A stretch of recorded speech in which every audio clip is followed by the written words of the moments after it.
Hey everyone, Bex and Kobe reporting in for day 9. We've had a pretty cool day today.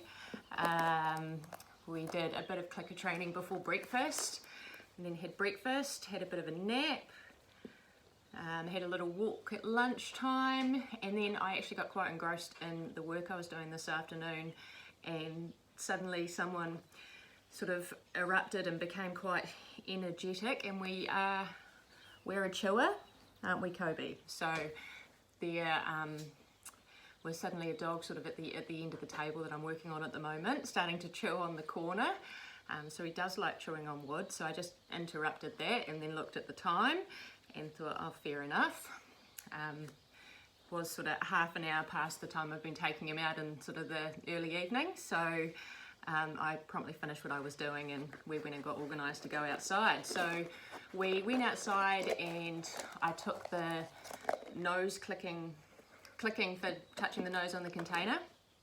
We took that out to the paddock this evening and we worked on doing that closer and closer to the chickens. And I actually gave the chickens some food so they came a little bit closer, and we worked probably 1.5 meters away from the fence, maybe 2 meters.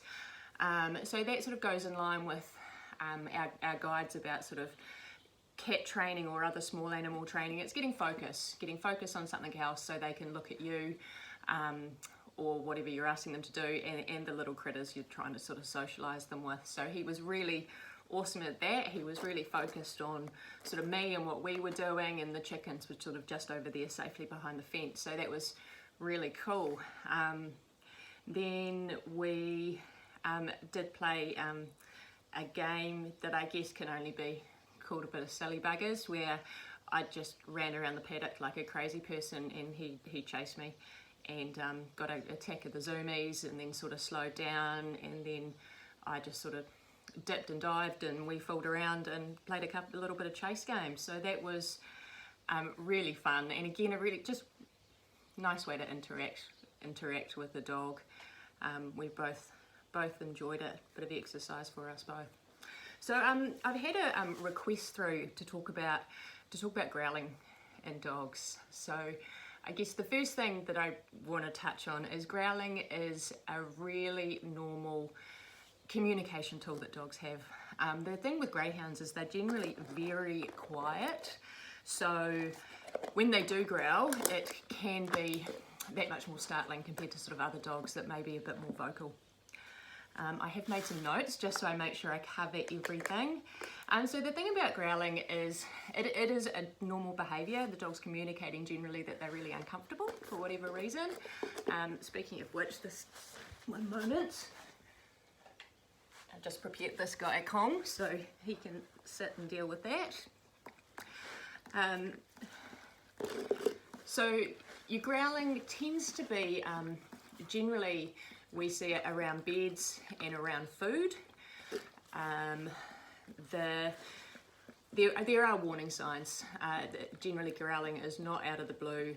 There is warning signs. Your dog might be looking away, not wanting to make eye contact, sort of looking for a way out. They may pant a little bit. They may yawn a lot. Yawning is sort of the dog is trying to relax itself and trying to communicate to you that they're feeling uncertain. So those are just a few signs of sort of anxious behaviour.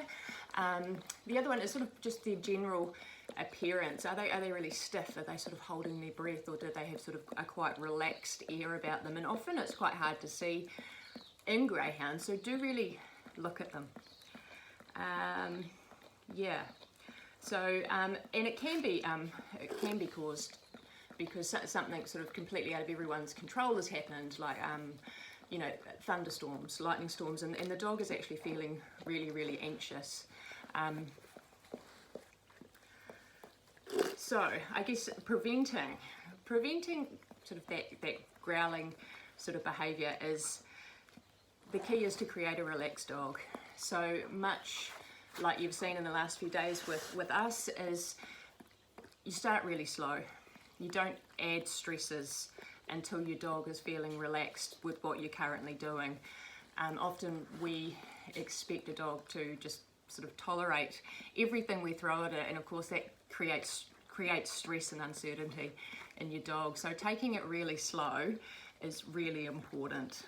The other thing you can do is build positive, so build a really positive relationship. You want to leave your dog alone when they're on their bed, especially when they're first settling in. Make sure their bed is in sort of a quiet place where they can still see what's going on, but there's not a lot of foot traffic going by closely, and they can sort of just sneak off there and just take everything in and have a chance to chill. So, and the key thing is, if you've got little people, make sure they stay well clear of the dog's bed, especially when they're settling in. Little people can be super concerning for dogs while they're just getting used to them. They are really unpredictable in their movements, and they often will abruptly make sort of loud noises. They'll move really quickly or unpredictably, and of course that just can add that sort of that stress to your dog, and it can create sort of that anxiety. And it's generally with children, dogs are sort of a bit scared of them. So bed in a good place, make sure it's really safe, as quiet as you can be, and the dog's got lots of space sort of to just take everything in. So teaching really positive things. You would have noticed that this guy, he's getting a lot of treats. He's getting most of his food from me. There's lots of treats, lots of positives. We are playing games. That on your bed training that you saw in an earlier video, things like that are fantastic for teaching your dog what their bed's about, firstly, and then secondly, teaching them to get off it with that treat toss. The other thing you can teach them is a collar grab. So that's when, I'm not going to do it right now while he's got his Kong, but you just grab the collar and give them a treat. Grab the collar, give them a treat, and do that a few times a day. Make sure you've got really good treats, and just do it really quietly and gently. And then if you do need to grab your dog for whatever reason, it's not going to be an unknown behaviour for them, and you've created sort of this positive with doing that. The other thing is with food, don't approach your dog when it's eating, especially in the beginning. Leave it be. If you want to sort of build up to be able to, make it really positive. Go past them and toss them some treats. So you're adding, you're not sort of getting in there to take things away. You're the bringer of good things.